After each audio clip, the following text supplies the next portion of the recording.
Well, I'm going to be doing some more work on this floor, but that's not part of this video. I'm going to actually take my nail bag and I'm going to come inside and I'm going to install a light switch. If you've never installed a light switch before, I'm replacing one switch and installing another one. If you've never done that, you might want to watch this particular video. And this is my staging area where I've been working out of to do all that work outside on that dry rotted deck replacement. But while I'm having a break for that, I've got a single pole switch. This switch is for these two lights fixtures up here. And every time I come into this room, it's really super dark. I gotta fish around and get my hands all over the wall here, because I always think the switch is over here and then I'm feeling down here, up here, across. Now all I have to do is look and see this lit switch, because that's what this is. This is a lighted switch. It's the same thing as this, except this part of the switch will be lit. So at night, when I come into this room, all I have to do is look over, see where the light is, and pop the switch. With it down like this part's going to be lit up here. All I have to do is go doink, and it's going to be on. So if you want to see how I'm going to do that, it's not very hard either. You don't have to be an electrician to do this. All you need is a couple tools, and if you want to stick around and watch that video, that's what this video is all about. First thing I have to do, the very first thing, look on your existing working conditions.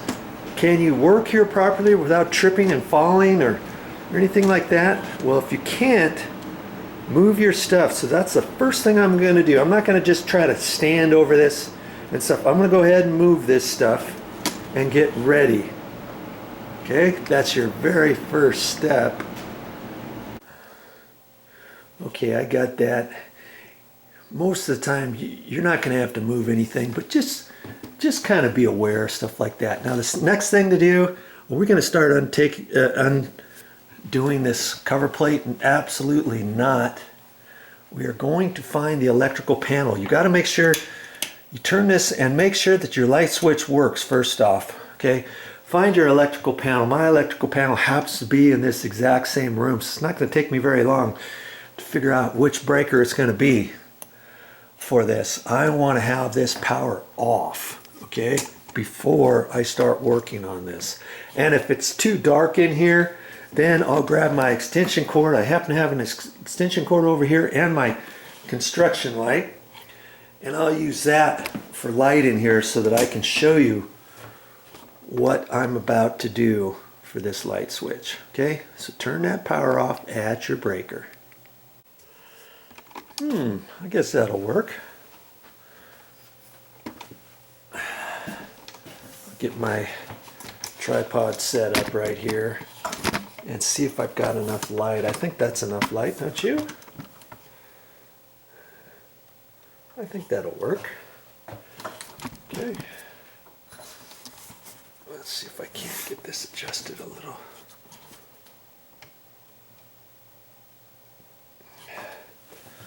Okay, so the next step is to take this cover plate off.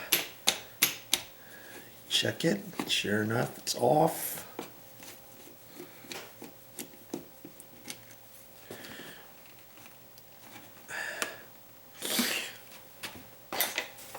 And sometimes you'll find that your cover plate sticks a little bit.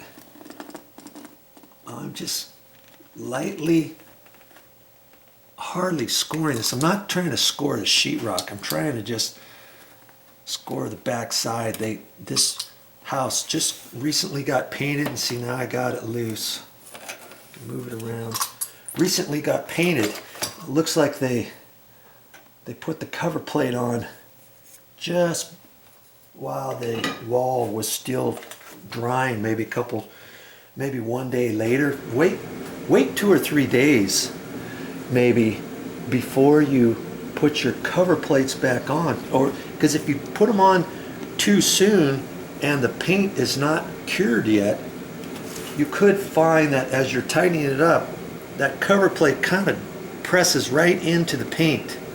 Next time you go to take your cover plate off, it doesn't come off, you try to pull it, you crack your cover plate off, or you rip the sheetrock paper because the paint rips it, and all of a sudden, there you go, you've got a patch to do. Okay, so this one they happen to install with sheetrock screws, and maybe because their other screws they lost them, or maybe they thought they were too short, or they stripped it out. Okay, so now I'm going to just pull this out of the wall, and it looks like their junction box, they didn't install it, they didn't hang it out ½ inch away from the wood studs. They have it flush, the sheetrock's going around it, so the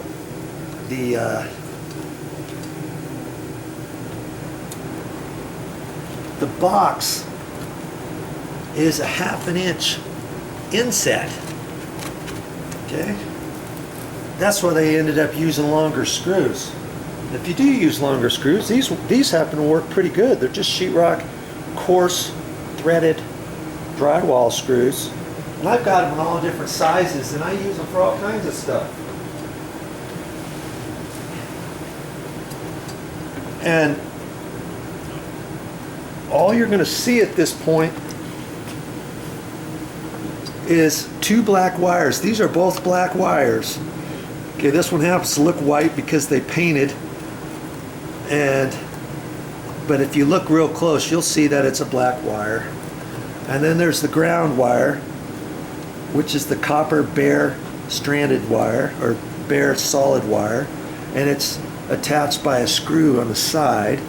Now see, on this side of the light switch, there are screws, but they didn't put the wires under screws. I usually like to do them under the screws, but on this particular light switch, and on most light switches, there's a little slot underneath there.